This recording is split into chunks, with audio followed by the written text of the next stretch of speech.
There is a sound so ordinary, so woven into the fabric of a single day, that you didn't notice it was gone until someone played a recording and your whole body went still. You remember that sound, you must, but when was the last time you actually heard it? Not in a film.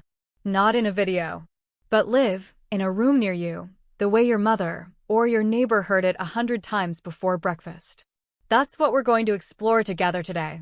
9 sounds from your American childhood that have simply vanished, not because anyone decided to retire them, but because the world turned and those machines turned with it, leaving behind only the ghost of a memory in people like us. Let me take you back to a Wednesday afternoon in 1963.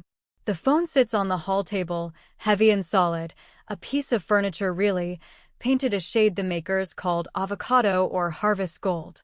Your daughter has finally called from college. You pick up the handset and dial. Do you remember that sound? That spinning mechanical whir, so deliberately slow it felt like the phone itself was thinking, was making a decision about whether to complete the call? The rotary dial was not efficient. It was not fast. But it was honest. You could hear each number being registered, could feel the mechanical resistance as your finger dragged the dial around. When you released, the dial would spin back with a sound like a tiny, urgent bicycle wheel, and you would wait for the next number's turn. There was a rhythm to it. A physical ceremony. Some people time their phone calls by the number of dials because it genuinely took time to complete them. A call to California meant actual time spent dialing. That enforced pause, that small friction between intention and connection, has been erased from our lives so completely that most people under 40 have never felt it. Now roll forward with me. You're in a newspaper office or a law firm, and you can hear from across the room that one of the secretaries has reached the end of a line on her typewriter. There it is, that bright, sharp bell, like a small brass alarm that chimed to announce the carriage needed returning. Ding. One sound, perfectly clear, and everyone knew what it meant. The typist would reach up, grab the heavy chrome bar on the left side of the machine, and haul it back with a mechanical clatter and a satisfying return, and then continue typing. All day long, that percussion section of dings and returns punctuated the office. The typewriter itself was loud, a staccato clicking that was almost musical, but that bell was the exclamation point. It was the sound of work being done, of sentences being completed, of forward progress. On a floor with 20 typewriters, the constant orchestration of dings and returns and the rolling paper carriage was the true sound of American productivity. You could close your eyes and know exactly how many people were working and how focused they were, just by listening. That sound is gone now, replaced by the silent tapping of keys that produce no resistance, no music, no audible proof that someone is making something. Let's move to the kitchen on Sunday morning, 1958. The coffee percolator sits on the stove, that gleaming aluminum sentinel with its glass crown on top. Your husband put it on when he got up, and now you're standing nearby waiting for breakfast to be ready, because you knew the percolator would tell you when the coffee was done.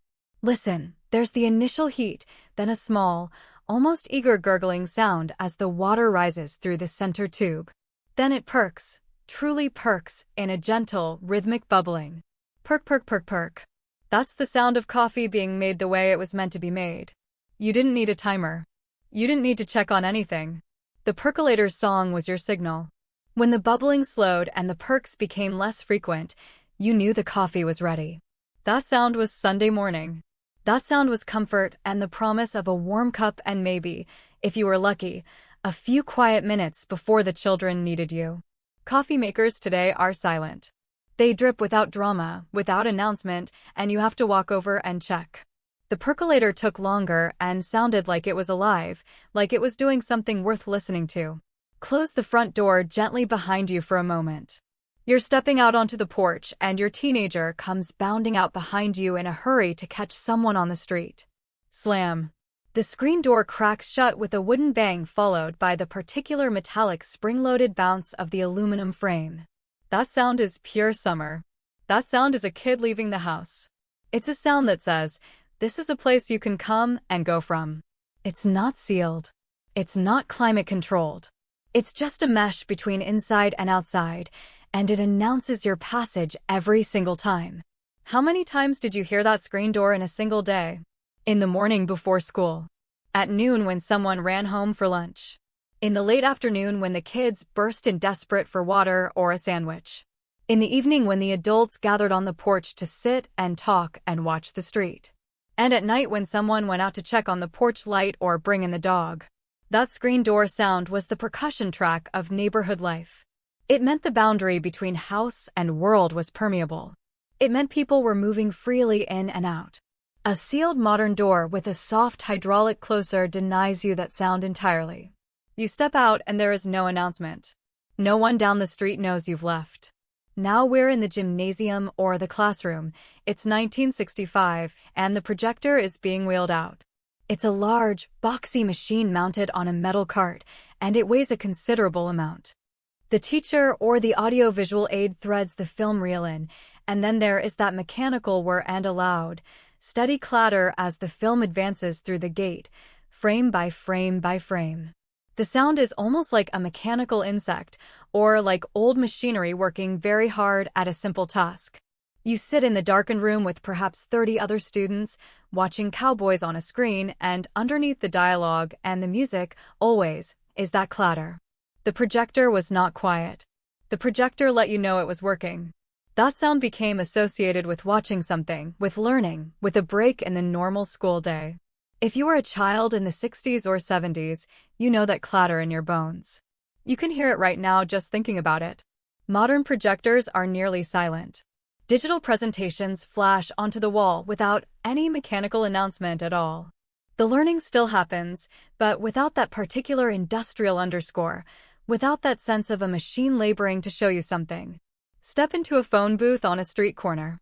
The afternoon sun is bright outside, but here in the glass booth you're in your own small world. You have a dime in your hand, just one dime, because that's what a local call cost. You drop it into the slot. Listen carefully. The coin falls through the mechanism, and there's a specific metallic clink and a hollow echo as it lands in the collection box below. That's the sound that meant your call would go through. That was the sound of commerce and connection happening at once. You had to have a coin. You had to take it to the phone. You had to hear it drop to know that your call would be completed. There was physical proof of transaction. The sound of coins was everywhere, in phone booths, in parking meters, in jukebox slots. That sound meant you were buying something small but essential. A connection. A message. A song. The coin drop was the sound of independence, too, because it meant a person could walk down the street with a pocket of change and be able to call home, call for help, call their sweetheart. The phone booth coin drop has been obsolete for so long that people younger than 30 have never stood in a phone booth at all. It's a summer evening, maybe 1960, and you hear it from several blocks away first, a tinkling, musical sound that gets louder as it approaches. The ice cream truck. There's no way to describe to someone who didn't grow up with it how powerful that sound was. It wasn't loud. It wasn't aggressive. But it was irresistible. That melody, usually a slightly off-key, tinkling version of something classical or something like Yankee Doodle, played through a tinny speaker mounted on the side of a truck that moved slowly down residential streets. When children heard that sound, they responded like animals responding to a call. Parents suddenly had to negotiate. Children ran to their mothers asking for money. The ice cream truck announced its arrival with pure sound, no other advertising necessary. The music did everything. It created expectation and joy and a sense of occasion. It said, something special is happening on your street right now, and it's leaving soon. The ice cream truck's mechanical jingle is largely gone now, replaced by trucks that are themselves rare and sometimes even banned in certain neighborhoods. But for decades, that tinkling melody was the sound that summer was made of. It still is, if you close your eyes and let yourself remember. Now you're in the living room in the evening and you're about to play a record. Maybe it's a Sinatra album, maybe it's Broadway show tunes, maybe it's Andy Williams. You slide the record out of its sleeve, that protective paper jacket making a crisp sound, and you place it gently on the turntable. You lift the arm, position the needle at the edge of the first track. And before the music begins, before Frank Sinatra opens his mouth to sing, there is that sound, the vinyl crackle and pop. That sound was not a flaw.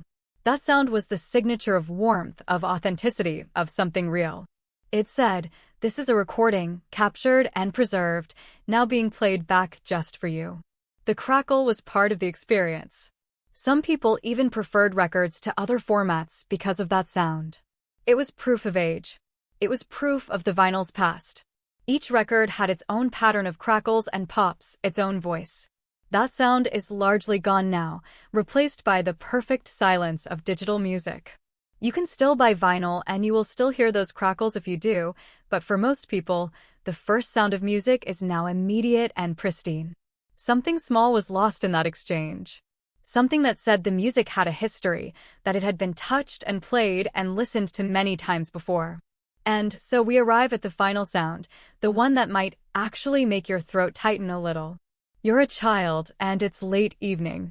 You've been watching television with your family, perhaps the wonderful world of Disney on Sunday night, perhaps the late news. And then, without warning, the program ends. There's a moment of silence.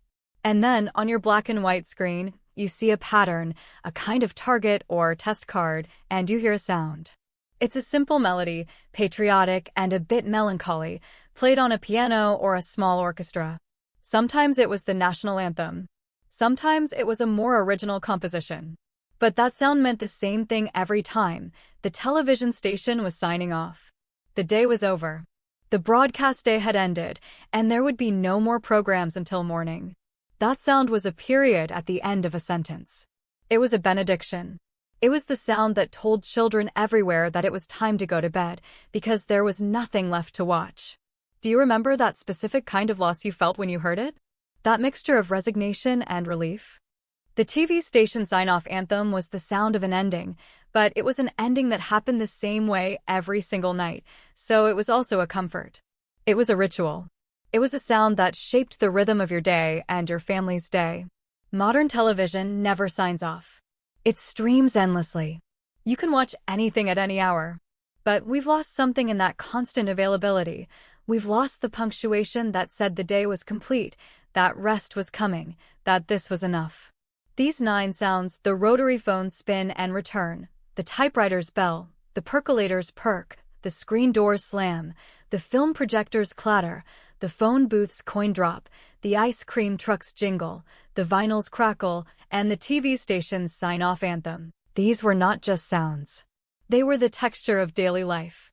They were the soundtrack of a world that operated at a different pace, with different technology, with different interruptions and rhythms. They were so ordinary that people living through those decades barely noticed them. But we notice their absence now. Do you remember which of these sounds was most woven into your own childhood? Which one, when you close your eyes and think of a specific time and place, comes back to you most vividly? I would love to hear about it. Please share in the comments. Tell us about a sound from your past that you haven't heard in years, and what memory it brings with it. The practical truth is this. The next time you hear one of these sounds, perhaps at a museum or in a vintage film or through a recording, pause and actually listen. Don't just identify it. Sit with it. Let yourself feel the time it came from and the person you were when you heard it regularly. Our memories are carried in sounds just as much as in images. The next time you have the chance to hear the world the way it sounded, take it. These vanished sounds are also a gift because they give us a way to actually visit the past, to stand in a room where that music played, to be that person again for just a moment. That's what makes them worth remembering.